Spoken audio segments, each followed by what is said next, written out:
প্রিয় দর্শক, আসসালামু আলাইকুম। স্বাগত জানাচ্ছি আজকের নাইট এডিশনের বিশেষ পর্বে। আপনাদের সাথে আছি আমি অনন্য আফরোজ।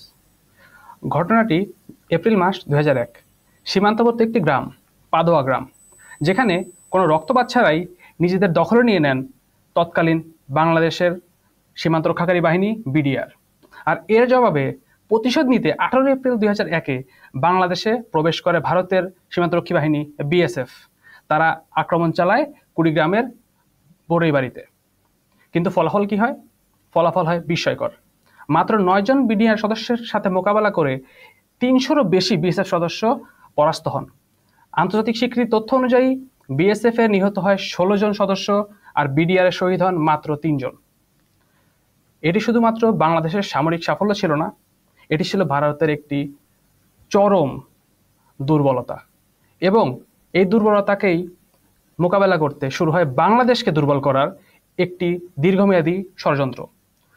ঘরের ভেতরে ঢুকে ভাইয়ের হাতে ভাইকে খুন করানোর এক নীলনকশা।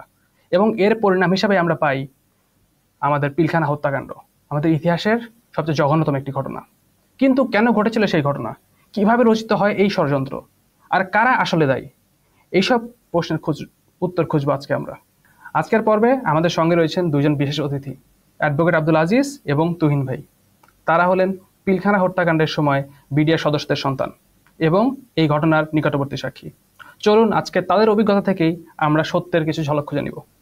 জি, অ্যাডভোকেট আব্দুল আজিজ এবং তুহিন ভাই, আপনারা কি শুনতে পাচ্ছেন? জি ভাই, শুনতে পাচ্ছি। জি, শুনতে পাচ্ছি। আসসালামু আলাইকুম। ওয়ালাইকুম আসসালাম। জি, আপনারা কেমন আছেন? জি, আলহামদুলিল্লাহ ভালো আছি। জি, তো আপনাদের কাছে আমার কিছু প্রশ্ন থাকবে।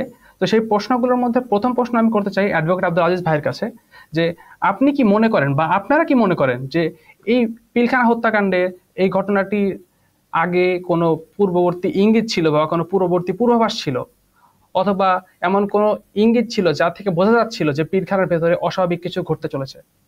ধন্যবাদ আপনাকে এবং শ্রদ্ধার সাথে স্মরণ করতেছি আমার বক্তব্যের শুরুতে 1971 সালে যারা মহান মুক্তিযুদ্ধে আমাদেরকে একটি স্বাধীন দেশ দিয়েছেন, এবং আরো শ্রদ্ধার সাথে স্মরণ করছি বড়ইবাড়ি যুদ্ধে যারা শহীদ হয়েছেন, শহীদ লেসনায়ক ওহিদুল ইসলাম, শহীদ সিপাহী মাহফুজুর রহমান, শহীদ আব্দুল কাদের, যাদের আত্মত্যাগ আমরা কখনো ভুলবো না। এবং তার সাথে স্মরণ করতেছি আমাদের পিলখানা শহীদ যারা, তাদেরকে।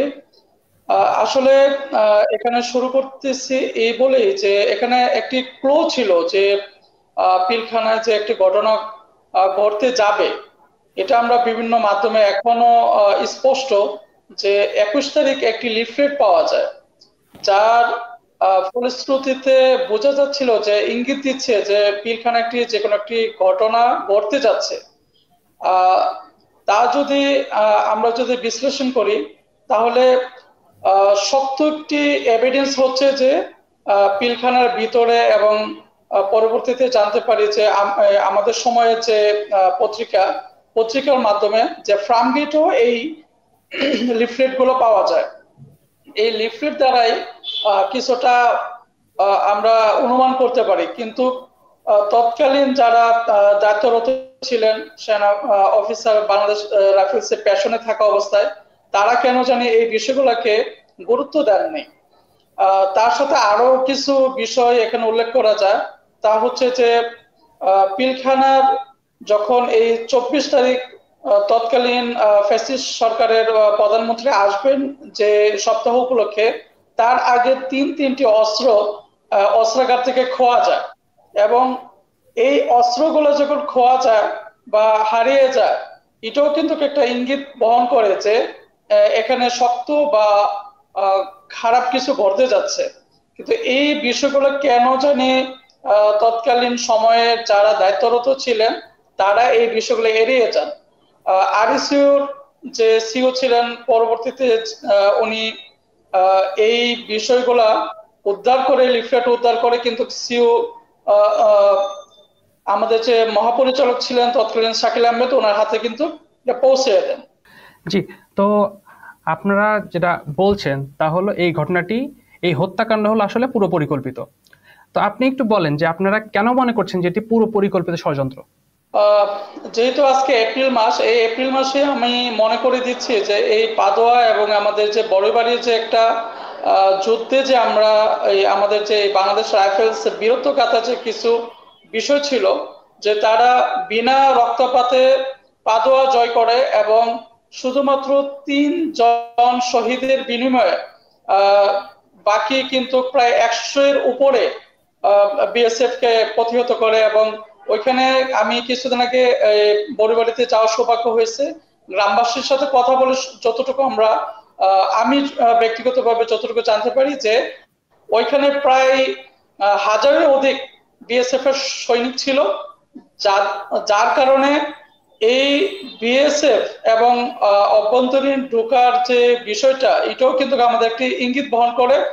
কারণ হচ্ছে যে সীমান্ত রক্ষাকারী বাহিনী আমাদের সবচেয়ে শক্তিশালী ছিল এবং এই শক্তিটাকে খর্বশক্তি করার জন্যই কিন্তু এই ষড়যন্ত্র এবং এই পূর্ববর্তী যে একটা জের ছিল যে বিএসএফ যে প্রতিহত হয়, তারপরে যে রক্তপাত বা তারা যে আমাদের কাছে বরংবার যে যুদ্ধ পরাজিত হচ্ছে, এই একটা দিককে বা এই ষড়যন্ত্র বা এটার একটা রেশিও ছিল আমাদের এই পিলখানা হত্যাকাণ্ড।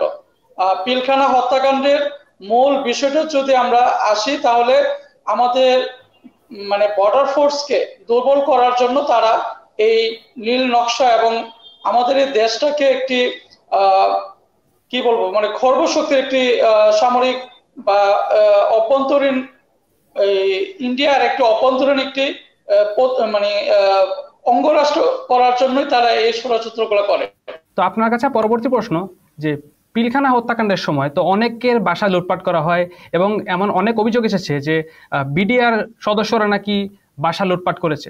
তো এই লুটপাটটা আসলে কারা করেছিল বা এই ঘটনার প্রেক্ষাপট আসলে কি ছিল? এখানে বিষয়টা আমি আর একটু স্পষ্ট করে দিই যে পিলখানা যখন 25 এবং 26 তারিখে একটি অনাকাঙ্ক্ষিত ঘটনা এবং জাতির জন্য খুবই ন্যাক্কারজনক একটি ঘটনা ঘটে, তারপরে কিন্তু 26 তারিখের পরে এই পিলখানায় কোনো বাংলাদেশ রাইফেলসের কোনো পরিবার বা পরিজন কেউ কিন্তু ছিল না। আমরা যতটুকু জানতে পারি যে পিলখানা 27 তারিখের পরে প্রায় 30 ঘন্টা উদ্ধার অভিযান বা বিভিন্ন আলামত সংগ্রহ বা আলামত নিয়ে যাওয়া হয় বিভিন্ন ব্যানের মাধ্যমে বা পুলিশ ব্যানের মাধ্যমে, বা পুলিশ এই কার্যক্রমটা চালায়। তাহলে বোঝা যাচ্ছে যে যখন পিলখানা একটা যুদ্ধরত অবস্থা ছিল, ওই সময়টাই কিন্তু এই বিষয়গুলো ধরলাম যে আমাদের যে পেছনে যে অফিসাররা ছিলেন তাদের বাসা লুটপাট হয়েছে। কিন্তু আমি আমার বাসার যে লুটপাট হওয়ার বিষয়টা, তা আমাদের তো কেউ লুটপাট করে নিয়ে যাওয়ার মতো কেউ ছিল না। তাহলে সৈনিকদের পরিবারগুলোতে কে লুটপাট করলো এবং এই বিষয়গুলো কিন্তু তদন্তে আসা উচিত। কারণ এক ঢালাও ভাবে কিন্তু বিডিআর এর উপরে পুরো দুষ্টই কিন্তু চাপানো হয়। তা আমি আরেকটু এখানে অ্যাড করি যে দেখেন, 3টা অস্ত্র যখন বিডিআর এর কোষাগার থেকে যখন ইয়া হয়ে যায় মানে চুরি হয়ে যায়, তখন কিন্তু এই কোষাগারের দায়িত্ব ছিল কে, চাবি ছিল কার হাতে, যে মেজর রিয়াজের হাতে। এবং মেজর রিয়াজ কিন্তু পরবর্তীতে এই পিলখানায় তাকে কিন্তু প্রধানমন্ত্রীর নির্দেশে কিন্তু তাকে কোন ধরনের জেরা বা কোন ধরনের তদন্তের আওতাধীনে আনা হয়নি। আরো ইন্টারেস্টিং বিষয় হচ্ছে যে এই পিলখানার ঘটনায় কোন সেনা অফিসারের কিন্তু তৎকালীন সরকার এই ঘটনায় কোন ধরনের জিজ্ঞাসাবাদ বা মানে অভিযুক্ত করেনি। কারণ হচ্ছে যে এখানে এই পিলখানার যে বিষয়টা, এই বিষয়টাকে শুধুমাত্র একগেমি করা হয়েছে এবং বিডিআর এর ঘাড়ে এই বিষয়টা চাপানোর চেষ্টা করা হয়েছে।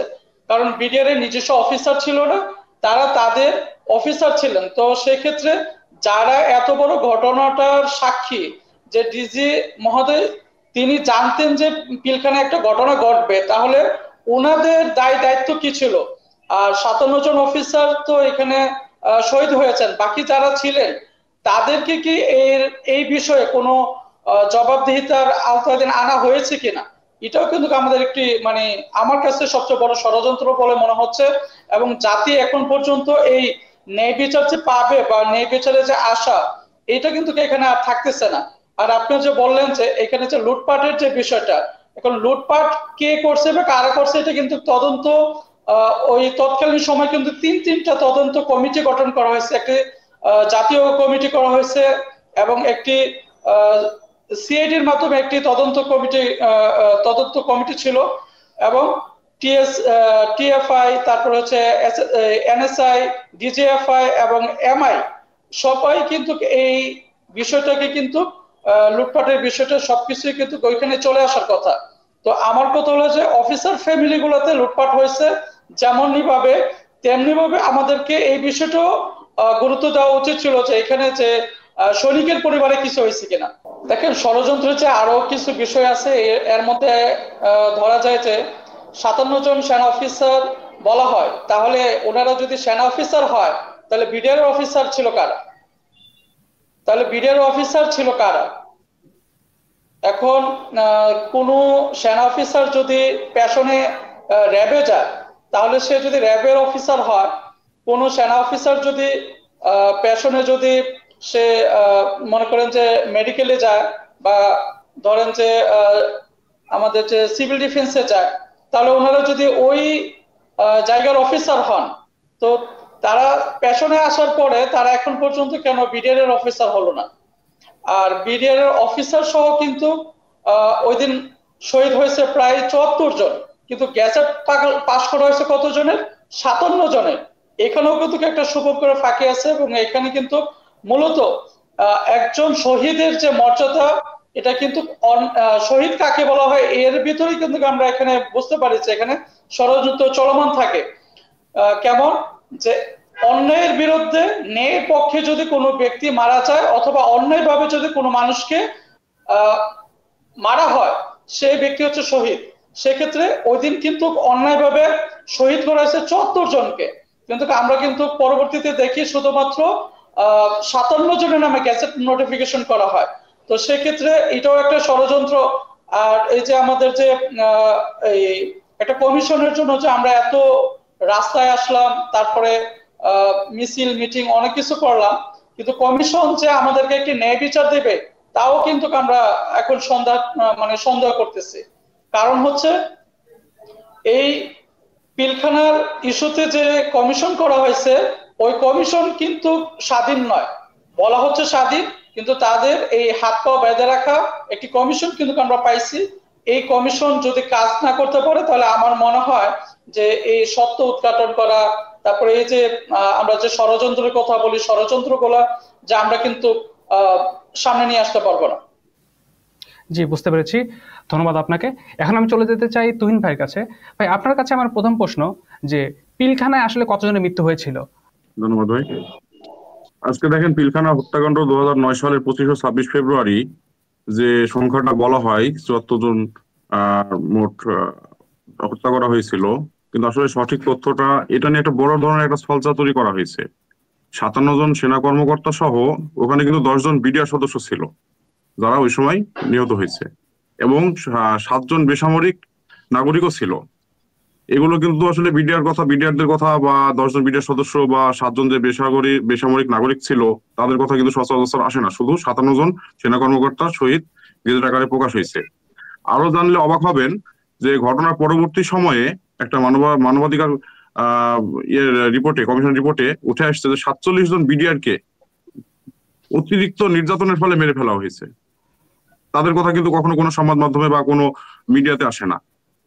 আর আরেকটা আশ্চর্যজনক বিষয় সেটা হচ্ছে যে ঘটনার দিন দরবার হলে উপস্থিত ছিল পিলখানা কেন্দ্রীয় জামে মসজিদের পেশ ইমাম, যাকে ঘটনার 3 দিন পরে পরিকল্পিতভাবে মেরে ফেলা হয়েছে। যেন তিনি যেহেতু সশরীরে ওখানে উপস্থিত ছিলেন, বিডিআর সদস্যদের আচার আচরণ সবকিছু সম্পর্কে দীর্ঘদিন অবগত ছিলেন, তাকে এই প্রকৃত ঘটনা আড়াল করার লক্ষ্যে তার মুখ দিয়ে সত্যটা বের হয়ে যাবে বিধায় তাকে কিন্তু হত্যা করা হয়েছে। অতএব মৃত্যুর সংখ্যা ভাই অনেক, শুধু 57 জন সেনা কর্মকর্তা না, সাথে আরো অনেক বিডিআর সদস্য সহ সাধারণ মানুষ সহ আরো অনেকে নিহত হয়েছেন। হত্যাকাণ্ড ঘটানো হয়েছে পরিকল্পিতভাবে ভাই। জি, বুঝতে পেরেছি। আপনার কাছে একটা প্রশ্ন আমার, যে ওই দিন পিলখানা হত্যাকাণ্ডের দিন পিলখানাতে কতজন উপস্থিত ছিলেন? সর্বোচ্চ 8,000 9,000, কিন্তু এই ঘটনার পরে প্রায় 18,000 জনের বিরুদ্ধে মামলা করা হয় এবং তাদের বিরুদ্ধে অভিযোগ করা হয়। তো এই সংখ্যা এত বাড়লো কিভাবে? ভাই বাড়লো কিভাবে বলতে, বাহিরের যে বিষয়টা, বাহিরের ব্যাটালিয়ান, মানুষ অনেক সময় ভাবে যে হয়তো পিলখানাতে, এই যে আমরা যে 18,520 জন বলি, সবাই হয়তো ভাবে যে পিলখানাতেই হয়তো সমস্ত সৈনিকগুলো ছিল, কিন্তু আসলে না। আপনার পিলখানাতে ছিল আনুমানিক হয়তো 4,000 বা 4,500, কিন্তু বাইরের ব্যাটালিয়ান, আপনার বাইরের ব্যাটালিয়ান বলতে সারা বাংলাদেশ, জেলা উপজেলা পর্যায়ে, বর্ডার পর্যায়ে টোটালি হয়তো আরো প্রায় 14 থেকে 14,500 মানুষকে জরিমানা চাকরিচ্যুত করা হয়েছে। এখানে মূলত যে কারণটা, 25 ফেব্রুয়ারি যখন পিলখানায় ঘটনা ঘটে, তখন কিন্তু বাইরের ব্যাটালিয়ন কিন্তু সব সম্পূর্ণ স্বাভাবিক ছিল, তাদের দৈনন্দিন যে কার্যকলাপ সেগুলো কিন্তু অফিসিয়ালি রুটিন অনুযায়ী সেভাবেই চলছিল। কিন্তু 26 তারিখ সকালের দিকে হঠাৎ করে সেনাবাহিনী, আপনারা একটা জিনিস জানেন যে প্রত্যেকটা ব্যাটালিয়নে 4 থেকে 5 জন করে কিন্তু সেনা কর্মকর্তা থাকেন, বিডিআর অফিসার হিসেবে 4 থেকে 5 জন কিন্তু সেনা অফিসার থাকেন। মাত্র 30% টাকায় জমির মালিক হয়ে নতুন বাংলাদেশের গড়ে তোলার স্বপ্ন দেখা বাংলা বসতি। তারা তাদের পরিবার সহ বিভিন্ন ইউনিটের কোয়ার্টারে থাকে। তারা হঠাৎ করে তাদের পরিবারদেরকে প্রথমে 26 তারিখ সকালে সরায় দেয়। এই সরায় দেওয়ার পরে তারা নিজেরাও পরবর্তীতে নিজ নিজ এরিয়া ক্যান্টনমেন্টে, তাদের হয়তো উপর মহলে আদেশ ছিল বা তাদের কোনো একটা পরিকল্পনার অংশ ছিল, তারা কিন্তু নিজ নিজ কর্মস্থল ত্যাগ করে, অর্থাৎ বিডিআর এর ইউনিট ত্যাগ করে। বিডিআর ইউনিট ত্যাগ করার কারণে বিডিআররা কিন্তু অভিভাবকহীন হয়ে যায়। তাদের কিন্তু নিজস্ব যেহেতু কোনো অফিসার নাই, সেনা অফিসার দ্বারা তারা নিয়ন্ত্রিত, তাদের কিন্তু কোনো অভিভাবক না থাকার কারণে তাদের নিজের পরিবার যেহেতু কোয়ার্টারে থাকে, নিজ নিজ ব্যাটালিয়ানে, তাদের রাষ্ট্রীয় সম্পদ আছে তাদের হেফাজতে, তারা যেহেতু সৈনিক, অকুতোভয় সৈনিক, ইন্ডিয়ার বিরুদ্ধে লড়াই করা সৈনিক, তারা তারা নিজের আত্মরক্ষার্থে তারা নিজ নিজ অস্ত্র নিয়ে প্রতিরক্ষা ব্যবস্থা ডিফেন্স করার জন্য, নিজেকে ডিফেন্স করার জন্য তারা স্ব অবস্থানে অবস্থান করে। এটাই ছিল বাইরের ব্যবস্থা। আর আরেকটা জিনিস হচ্ছে, ওই সময় যেহেতু আমাদের এখনকার মতো এত আধুনিক যুগ ছিল না, মুঠো ফোনে তাদের বিভিন্ন ফোনে কল আসে যে বাইরে অ্যাটাক হচ্ছে, যেমন কয়েক জায়গায় হয়েছে, খাগড়াছড়ি সহ বিভিন্ন ইউনিটে সম্ভবত সেনাবাহিনী দ্বারা আক্রমণ হয়েছিল, এরকম বিভিন্ন নিউজ গুলো আসে। আর ওই সময় হাসিনা, ফ্যাসিস্ট খুনি হাসিনার কিছু দোসর সাংবাদিক ছিল, যারা এই বিষয়টাকে আরো হাইলাইট করে বিদ্রোহ আকারে রূপ দেয়। আসলে এরকম বাইরে কোনো ঘটনা ঘটেইনি। আচ্ছা, তো এখানে আপনার কাছে আমার একটা প্রশ্ন, যেহেতু বলছেন বাইরে আত্মরক্ষার তাগিদে বিডিআররা অস্ত্র হাতে নিয়েছিল, তো আমার কথা হচ্ছে ঢাকার বাইরে তারা যে অস্ত্র হাতে নিলেন, তো ঢাকার বাইরে কোনো হতাহত হয়েছে কিনা, বা ঢাকার বাইরের অবস্থা কেমন ছিল? ভাই এই কথাটা যদি বলি, পিলখানায় মনে করেন যে পিলখানায় যদি 57 জন সহ মোট 74 জন সেনা মানুষ নিহত হয়, সেনা অফিসার সহ 74 জন নিহত হয়, তাহলে বাইরে কিন্তু ওই হিসাবে প্রায় 57টা ব্যাটালিয়ান, সেক্টর, বিভিন্ন ইউনিট আর মেডিকেল মিলায়ে আনুমানিক তো 300-এর উপর অফিসার থাকার কথা। আপনারা লক্ষ্য করলে দেখবেন যে বাইরে কিন্তু একজন অফিসার বা কোন একটা সাধারণ মানুষ বা কোন ধরনের কোনো হতাহতের ঘটনা কিন্তু ভাই ঘটে নাই। যদি তাদের মন মানসিকতা যদি থাকতো যে তারা সত্যি সত্যি বিদ্রোহ করছে বা হত্যাকাণ্ডের সঙ্গে জড়িত হবে বিডিআররা, তাহলে কিন্তু বাইরে কিন্তু সারা দেশব্যাপী কিন্তু অনেক ধরনের বড় ধরনের একটা দুর্ঘটনা ঘটতে পারত। কিন্তু এরকম কোনো কিছু প্রমাণ হয়তো আমার জানা মতে নাই যে এরকম বিডিআররা কোনো কিছু করছে। তারপরেও তাদেরকে মনে করেন যে বিভিন্ন ভাবে অন্যায়ভাবে সাজা দেওয়া হয়েছে, কোন অপরাধ পিলখানা ঘটনার সাথে সম্পৃক্ত না হয়েও তাদেরকে দেখেন 7 বছর জেল দিতে, কাউকে 2 বছর দিতে, চাকরিচ্যুত করছে। এগুলো করছে কাদেরকে জানেন? যারা আওয়ামী বিরোধী, ভারত মানা বিরোধী আর কি, তাদেরকে কিন্তু বেছে বেছে, কিন্তু যাদের এসিআর ভালো, যারা সৈনিক হিসেবে ভালো ছিল, তাদেরকে কিন্তু বেছে বেছে কিন্তু এই আপনার এই মামলাতে ফাঁসানো হয়েছে, এমনকি তাদেরকে চাকরিচ্যুত করা হয়েছে, জেল জরিমানা করা হয়েছে। তারা কিন্তু আসলে প্রকৃতপক্ষে কোনো অপরাধী করে নাই। এটা বাংলাদেশ রাইফেলস বিডিআর এর, ভারতের একটা ইন্ধন ছিল, রয়ের একটা ইন্ধন ছিল, তাদেরকে মানে বাংলাদেশ রাইফেলস কে বিডিআর কে ধ্বংস করার জন্য, যেন তারা বর্ডারে ঠিকভাবে ডিউটি পালন না করতে পারে, তারা যেন ইন্ডিয়ার গোলাম হয়ে থাকতে পারে। এই একটা কারণে এই বিডিআর কে ধ্বংস করার লক্ষ্যে এই হত্যাকাণ্ড ঘটনা ঘটায় ফ্যাসিস্ট খুনি হাসিনা এবং রয়ের দালালরা, এবং এই দোষ চাপায় পুরোপুরি একতরফা ভাবে বিডিআর এর উপরে, যা এখন পর্যন্ত এই বিডিআররা ভুক্তভোগী হয়ে আছে। আমি এখানে একটু অ্যাড করতে চাচ্ছিলাম যে দেখেন যে যদি এখানে প্রায় 100+ অফিসার ছিল, যদি বিডিআর যদি এই হত্যাকাণ্ড বিষয়ে যদি কিছু জানতো, তাহলে একটা অফিসারও কিন্তু বাইরে বাইর হওয়ার মতো যোগ্যতা রাখে না। যেমন আবু তাসলিমকে টাকা দিয়ে কিন্তু বিডিআর এর যে ডিএডি আব্দুর রহিম কিন্তু তাকে কিন্তু বাসা পাঠায়, তার টাকা, নিজের টাকা দিয়ে। তারপরে একই সাথে একই জায়গায় কিন্তু দরবারে উপস্থিত ছিল মেজর তারেক এবং ডিএডি আব্দুর রহিম। তারপরে আপনারা আরেকটা এপিসোডে দেখছেন যে তৌহিদ কিন্তু লেফটেন্যান্ট কর্নেল কানুজ্জামান সাহেবের সাথে কিন্তু একই জায়গায় ছিলেন, অথচ ওনাকে কিন্তু আসামি করা হয়। তো সেক্ষেত্রে যদি এটা মানে এই বিডিআর এর সৈনিক যারা, এরা হয়তোবা জানতো যে তাদের দাবি দেওয়া সম্বলিত কিছু বিষয় এখানে উত্থাপিত হবে, কিন্তু তারা কিন্তু কি মাস্টার প্ল্যান বা এই হত্যাকাণ্ড এই ধরনের বিষয়গুলো কিন্তু এই বিডিআর এর এই সৈনিকরা জানতো বলে আমার মনে হচ্ছে না, একবারেই জানতো বলে আমার মনে হচ্ছে না। আরেকটা জিনিস ভাই ক্লিয়ার করেন, সেটা হচ্ছে যে পিলখানাতে যে আরো 50 জন যে অফিসার জীবিত ছিল তাদেরকে তো বিডিআরই বাঁচাইছে, অফিসারের পরিবার যারা ছিল তাদেরকে কিন্তু বিডিআর সৈনিকরাই কিন্তু বাঁচাইছে। এসব তথ্যগুলো তো আসে না ভাইয়া। আজকে যারা বাঁচাইছে তারাও জেলে আছে। দেখেন এমন একজন ফাঁসির আসামি আছে, সর্বোচ্চ মুসলিম যারা বর্তমানে, তাদেরকে নিরপরাধ কেন বলবো না, একজন ফাঁসির আসামি আছে বিডিআর সদস্য যে কিন্তু 2টা অফিসারকে বাঁচাইছে, অথচ তাকে আজকে ফাঁসি দিয়ে রাখছে। সত্য কিভাবে উদ্ঘাটন হবে? জি, বুঝতে পেরেছি। আপনাদের কাছে আমার একটা প্রশ্ন আছে, তা হলো আমি শুনেছি, আমরা জানতে পেরেছি যে ডিমান্ড নোটের মাধ্যমে নাকি বিভিন্ন ব্যাটালিয়নের কাছে চাওয়া হয়েছিল যে আপনারা 100 জন 150 জন করে করে আমাদেরকে দোষী সাব্যস্ত ব্যক্তির নাম দিন। এটা কতটুকু সত্য? এটা সত্য ভাই। মানে প্রথমে তো একটা ঘটনা ঘটাইছে যে ভাই হয়ে ভাইকে মারানো, মানুষের সামনে এটা প্রমাণ করাইছে খুনি হাসিনা, যে এরাই এই ঘটনা ঘটাইছে। দ্বিতীয়ত এদেরকে সাক্ষী বানাইছে। যখন যখন হত্যা মামলাটা হয় তখন আসামি কত সংখ্যা ছিল, পরে সম্পর্ক 400 অ্যাড করছে, নতুন ভাবে যাকে খুশি তাকে ওখানে যোগ করছে। বাইরেও এমনই ঘটনা ঘটছে যে মানে সংখ্যা দিয়ে গণনা করছে। এখানে মূল যে ঘটনা, আসলে যে একটা ঘটনা যখন ঘটে সঠিক যে তদন্তপূর্বক যে একটা ব্যবস্থা নিবে, যে এখানে প্রকৃত অপরাধী হয়তো 20 জন আছে বা 10 জন আছে, তাই কিনা, এভাবে তো কোনো তদন্তই হয় নাই। এখানে সংখ্যা দিয়ে ইয়া করা হয়েছে যে এতজনকে এভাবে ফাঁসাই দাও, এতজনকে, যারা মিথ্যা সাক্ষী দিচ্ছে না, যারা সাক্ষী দিচ্ছে না তাদেরকে ফাঁসাই দাও। একটা মানুষ দেখে নাই, শুনে নাই, কিছু বুঝে নাই, ওই সম্পর্কে অবগত না, সে কি জন্য মিথ্যা সাক্ষী দিবে? তাকে ঠিকই জেল দিয়ে দিচ্ছে, আজকে যাবজ্জীবন জেল দিচ্ছে, ফাঁসি দিচ্ছে, চাকরিচ্যুত করছে, বিভিন্ন ভাবে অপরাধ দেখে তাদেরকে আজকে মামলা দিয়ে দিছে। এরকমই ভাই, মনে করেন যে আপনার ওই 100-150 না, এটা সংখ্যাকে একটা বাহিনীকে ওই সময় যদি 43,000 যদি সৈনিক থাকে একটা বাহিনীতে, 43-44,000, তার মধ্যে যদি 18,000 সৈনিককে যদি চাকরিচ্যুত করা হয়, তাহলে একটা বাহিনী কিভাবে ধ্বংস করা যায়, কিভাবে ওদের রয়ের যে মূল এজেন্ডা বাস্তবায়ন করা যায়, এটার লক্ষ্যেই এটা সংখ্যা দিয়ে গণনা করে মাত্র এই নিরীহ মানুষগুলোকে ফাঁসিয়ে আজকে চাকরিচ্যুত করছে, জেল জরিমানা করছে, এমনকি জেলে এখন পর্যন্ত বন্দী আছে কন্ডেম ছেলে, শুধু ইন্ডিয়ার প্রেসক্রিপশন ক্রাইম করার জন্য। না, এই বিষয়টা তহিন ভাই, এই বিষয়টা আমি একটু অ্যাড করি। এটা হচ্ছে যে যখন এই বিডিআর সৈনিকদেরকে বিচার করা হয়, তার আগে কিন্তু প্রত্যেক জনের বাড়িতে কিন্তু একটা রিপোর্ট নিয়ে আসে আওয়ামী লীগ সরকার, যে তারা আওয়ামী লীগ করতো বা তাদের পূর্বপুরুষ কি ছিল, বা তাদের পূর্বে কি পাদোয়া যুদ্ধের কোনো বীরত্ব গাথা ছিল কিনা। এই ধরনের সৈনিকদেরকে কিন্তু এখানে ফাঁসানো হয়, সাজা দেওয়া হয় এবং তাদেরকে কিন্তু খালি হাতে বাড়িতে পাঠানো হয়। যেমন আমি একটু বলি যে আমি শহীদ আব্দুল কাদের সাহেবের যে কথাটা বলছিলাম, শহীদ আব্দুল কাদের সাহেব এবং মুস্তাফিজুর রহমান একই সাথে ছিলেন। তাকে কিন্তু এখানে কি করা হয়েছে, জেল জরিমানা দিয়ে বাসে পাঠানো হয়েছে। এবং এই যে বড়িবাড়ির যে যুদ্ধে যে প্লাটুন কমান্ডার ছিলেন গৌরাঙ্গ নাইট সুবেদার, পরবর্তীতে 19 সুবেদার, ওনাকেও কিন্তু সাজা দিয়ে বাড়িতে পাঠানো হয়।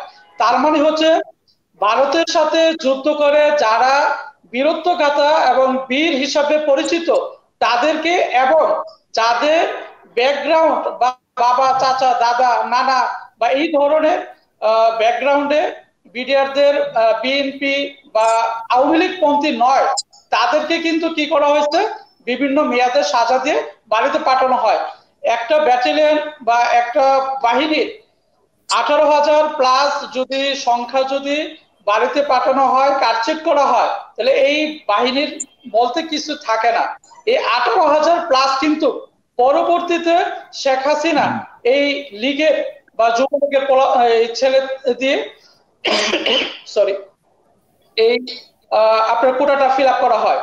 তার দ্বারা বোঝা যাচ্ছে যে পরিকল্পনাটা কত সূক্ষ্ম এবং নাটকটা কত মঞ্চায়িত সুন্দর ছিল। জি, বুঝতে পেরেছি। এখন আপনাদের কাছে আমার শেষ প্রশ্ন, তা হলো জাতির উদ্দেশ্যে আপনারা কি বলতে চাচ্ছেন, বা এই জাতির কাছে আপনাদের কি দাবি দেওয়া থাকছে, বা আপনারা কি চাচ্ছেন জাতির কাছে? জাতির কাছে আমাদের চাওয়া পাওয়া, আমাদের আন্দোলন বিভিন্ন ধরনের 5ই আগস্ট পরবর্তী সময়ে হাসিনা পালানোর পর থেকে মানে জেলা পর্যায় থেকে শুরু করে স্বরাষ্ট্র উপদেষ্টা মহোদয় বলেন, প্রধান উপদেষ্টা মহোদয় বলেন, বিভিন্ন দপ্তরে স্মারকলিপি প্রদান করা হয়েছে শুধু একটা ন্যায় বিচারের স্বার্থে। আমরা শুধু একটাই জিনিস চাই যে এখানে প্রচুর পরিমাণে অন্যায় অবিচার করা হয়েছে বিডিআরদের সাথে, তাদের জন্য ন্যায় বিচার প্রত্যাশা করে শহীদরা, আমাদের শহীদ পরিবার, বিডিআর পরিবার, যারাই বলি না কেন, সকলে যেন ন্যায় বিচার চাই। আর ন্যায় বিচারের জন্য কিন্তু একটা তদন্ত কমিশন গঠন করা হয়েছে, যেটা আজিজ ভাই আগে বলছে, হাত পা বাঁধা একটা তদন্ত কমিশন। এই ন্যায় বিচারটা প্রতিষ্ঠা করতে হলে যেখানে ঘটনা, যাদেরকে নিয়ে ঘটনা, অবশ্যই তাদেরকে তদন্তের আওতায় নিয়ে আসতে হবে, সঠিক তদন্ত করতে হবে। তাদের মধ্যে যদি কেউ প্রকৃত দোষী থেকে থাকে তাদের সর্বোচ্চ সাজা নিশ্চিত করতে হবে। আমরা তো বলছি না যে যারা দোষী তাদেরকে ছেড়ে দেন বা যারা অপরাধী তাদেরকে আপনারা বিচার করেন না। যারা এই নতুন তদন্তে যারা প্রকৃত দোষী হবে তাদের সর্বোচ্চ সাজা নিশ্চিত করা হবে। বাকি যারা নিরপরাধ তাদেরকে অবশ্যই মুক্তি দিতে হবে, কারণ অনেক নিরপরাধ মানুষকে যাবজ্জীবন ফাঁসি, বিভিন্ন মেয়াদে সব মিথ্যা সাক্ষ্যের ভিত্তিতে কিন্তু তাদেরকে জেলগুলো করা হয়েছে, জেলগুলো দেওয়া হয়েছে, ফাঁসি দেওয়া হয়েছে মিথ্যা সাক্ষীতে, কাগজ কলমে সাক্ষীর সাথে কোনো কিছু, ঘটনার সাথে কোনো কিছুর মিল নেই, অথচ একটা সাক্ষী দিয়ে তাদের কাছে ফাঁসি দণ্ডে দণ্ডিত করা হয়েছে। এই জিনিসগুলো অবশ্যই কমিশনের আওতায় নিয়ে আসতে হবে। আর এই কমিশনের আওতায় আনতে হইলে অবশ্যই কমিশন যে হাত পা বাঁধা যে একটা ধারা দেওয়া হয়েছে, 9 নম্বর ধারা, কার্যপরিধি 9 নম্বর ধারা এবং ব্যতীত দুটো একটা শব্দ আছে, এই শব্দটা অবশ্যই বাতিল করতে হবে। আর মিথ্যা সাক্ষ্যের ভিত্তিতে যেসব নিরপরাধ বন্দীরা আজকে জেলে আছে তাদের সকলকে অবশ্যই মুক্তি দিতে হবে। আর তৃতীয়ত হচ্ছে সারা বাংলাদেশ ব্যাপী হাসিনার এজেন্ডা বাস্তবায়নের জন্য বিদ্রোহ রূপ দিয়ে যে 18,500 মানুষকে যে চাকরিচ্যুত করা হয়েছে, তারা আসলেই নিরপরাধ, নির্দোষ, নিরীহ মানুষ, দেশপ্রেমিক সৈনিক ছিল। তাদেরকে অবিলম্বে ক্ষতিপূরণ সহ চাকরিতে পুনর্বহাল করতে হবে যে কোনো মূল্যে। এই ব্যবস্থা সরকারকে অবশ্যই গ্রহণ করতে হবে। এই আর কি, ধন্যবাদ। আসলে জাতির কাছে প্রত্যাশা হচ্ছে আমার ব্যক্তিগতভাবে হচ্ছে যে, কারণ পুরো একটা ব্যাটালিয়ন না, এই বিডিআর কে যেন আবার বিডিআর হিসেবে আমরা দেখতে চাই, এবং ফ্যাসিস্ট হাসিনা এবং ভারতের যে প্রেসক্রিপশনে যে যাদেরকে অন্যায়ভাবে মানে শহীদ করা হয়েছে, তাদের আত্মার মাগফিরাত হওয়ার জন্য হলো, তাদের আত্মার শান্তি পাওয়ার জন্য, এবং যাদেরকে রিমান্ডে নিয়ে নির্যাতন করে মারা হয়, হত্যা করা হয়, শহীদ করা হয়, তাদের যে বিষয়টা, ওভারঅল বিষয়টা হচ্ছে যে আমরা ন্যায় বিচার চাই। জাতির সামনে যেন তাদের চূড়ান্ত মানে দৃষ্টান্তমূলক শাস্তি যেন নিশ্চিত করা হয়, আর বাকি সবাইকে যেন তাদের সম্মান এবং চাকরিচ্যুত প্রত্যেকটা বিডিআর সদস্যকে চাকরি যেন ফেরত দেওয়া হয়। জি, ধন্যবাদ আপনাকে। প্রিয় দর্শক, পিলখানার ভিতরে শুধু গুলি চলেনি, গুড়িয়ে গেছে পরিবার, উড়িয়ে গেছে বিশ্বাস, আর গুড়িয়ে গেছে দেশপ্রেমের মূল স্তম্ভ। আমাদের আজকের দুই অতিথি, তাদেরকে আন্তরিকভাবে ধন্যবাদ জানাই। নিজেদের যন্ত্রণা, বাস্তবতা এবং সাহসিকতার পরিচয় দিয়ে আমাদের সামনে এসে সত্যটা বলার জন্য। আমরা জানি সত্য একদিন না একদিন উঠে আসবেই, কিন্তু সেই সত্যকে জীবিত রাখতে দরকার আপনাদের মতো সাহসী দর্শকদের, আপনাদের মতো সাহসী বীরদের, যারা আজকে বলেছেন সত্য, সাহসীদের যারা হারিয়েছেন সবকিছু কিন্তু এখনো প্রশ্ন করতে ভয় পান না। প্রিয় দর্শক, এই ছিল আজকের নাইট এডিশন। পরবর্তী পর্বে আবার দেখা হবে অন্য কোনো পর্ব নিয়ে। প্রিয় দর্শক, এই ছিল আজকের নাইট এডিশন। পরবর্তী পর্বে আবার দেখা হবে অন্য কোনো অন্ধকার অধ্যায় নিয়ে। ভালো থাকুন, প্রশ্ন করতে শিখুন, কারণ ইতিহাস শুধু বিজয়ীদের কথা বলে না, সত্যিকারের ইতিহাস ভুক্তভোগীদের কথাও বলে। আর আপনাদেরকে ধন্যবাদ। ভালো থাকুন, সুস্থ থাকুন, বাংলা এডিশনের সাথেই থাকুন।